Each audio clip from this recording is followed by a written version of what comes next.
African leaders who attended King Charles III's coronation. According to Live Mint, South African activist Thandusolo Sabelo said, quote, "The Cullinan diamond must be returned to South Africa with immediate effect. The minerals of our country and other countries continue to benefit Britain at the expense of our people," unquote. I believe that in the interest of Pan-Africanism, all sub-Saharan heads of state should stand in solidarity with South Africans and demand the return of the Cullinan diamonds from the UK and any other artifacts looted from sub-Saharan Africa by former colonizers. At 3,106 carats, the Cullinan diamond is the largest gem-quality rough diamond ever discovered.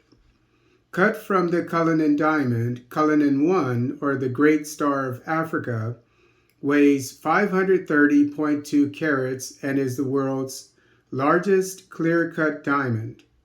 It is at the top of the sovereign scepter with cross. Cullinan 2, or the Second Star of Africa, weighs 317.4 carats and is on the front of the imperial state crown.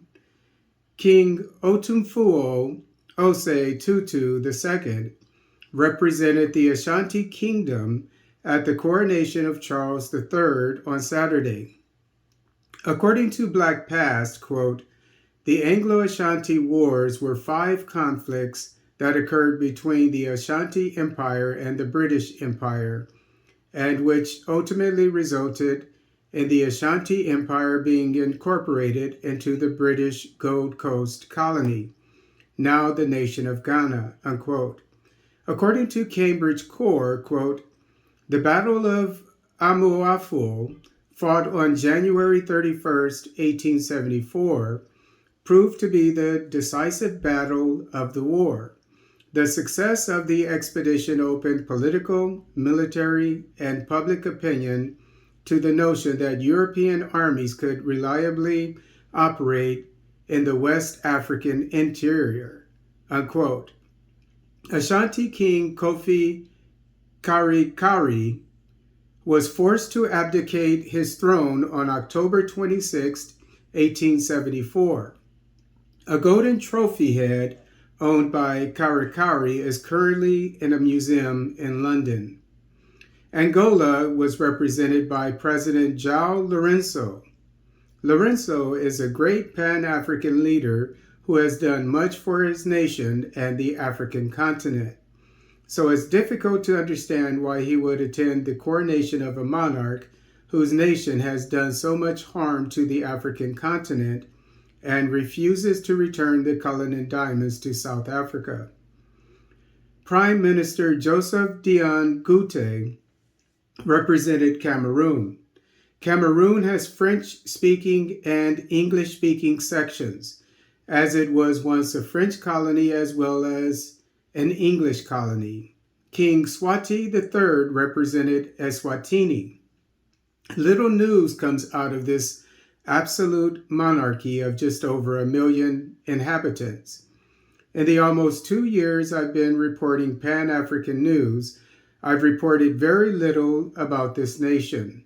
In my opinion, if I report little about an African nation during a time of great potential on the African continent and thus the opportunity and need for African leaders to make strides in economic and institutional development and security, I consider its leader to be either corrupt or inept.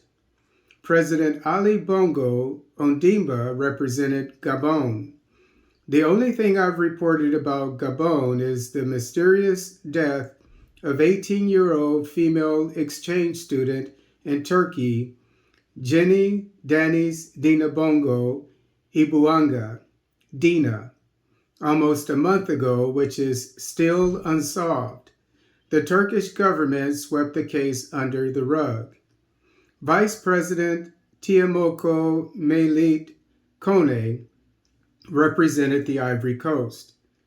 I've reported very little, if anything, about this nation of 27 million inhabitants with huge potential. Surprisingly, or not so surprisingly, President William Ruto represented Kenya at King Charles' coronation. Recently, Ruto caused a stir when he mentioned that African leaders are shuttled in buses when they attend international events, whereas their European and Asian counterparts arrive in limousines. It's easy to fathom, nonetheless, why Ruto would attend such a demoralizing event to Africans like King Charles' coronation, because he doesn't seem to have a moral compass or care about Africans or his Kenyan constituency.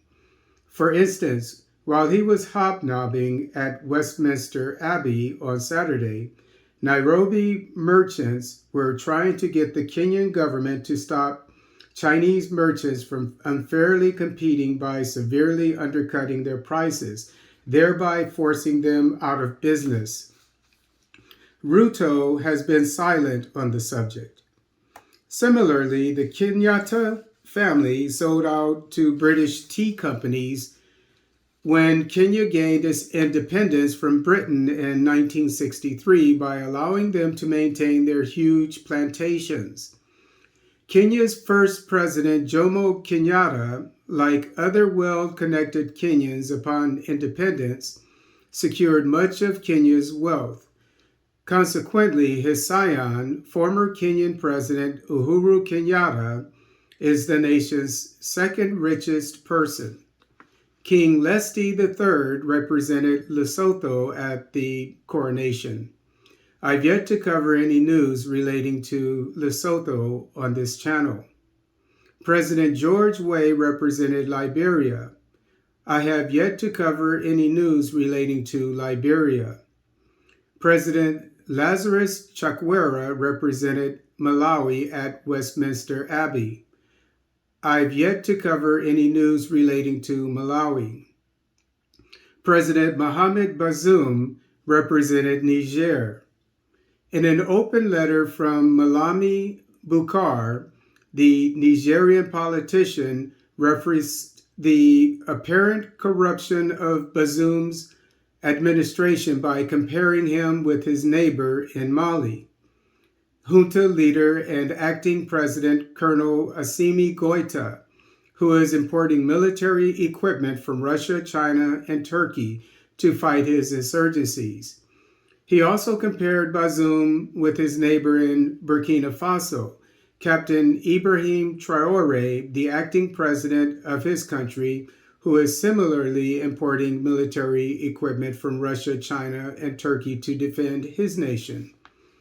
Meanwhile, Bazoum is not buying any military equipment at all, but is expecting foreign nations like France to provide security for Niger. In fact, after the French military was kicked out of Mali recently by the Goïta administration of Mali, it went directly to Niger. Germany now plans to send troops to Niger as well. Malian Prime Minister Choguel Kokala Maiga shocked the UN several months ago when he said Bazoum is not Nigerian. Bazoum comes from a small pseudo-Arab tribe of Niger, which is believed to be descendants of Arabs who conquered Sudan in the 12th century. Regrettably, President Muhammadu Buhari represented Nigeria at the coronation.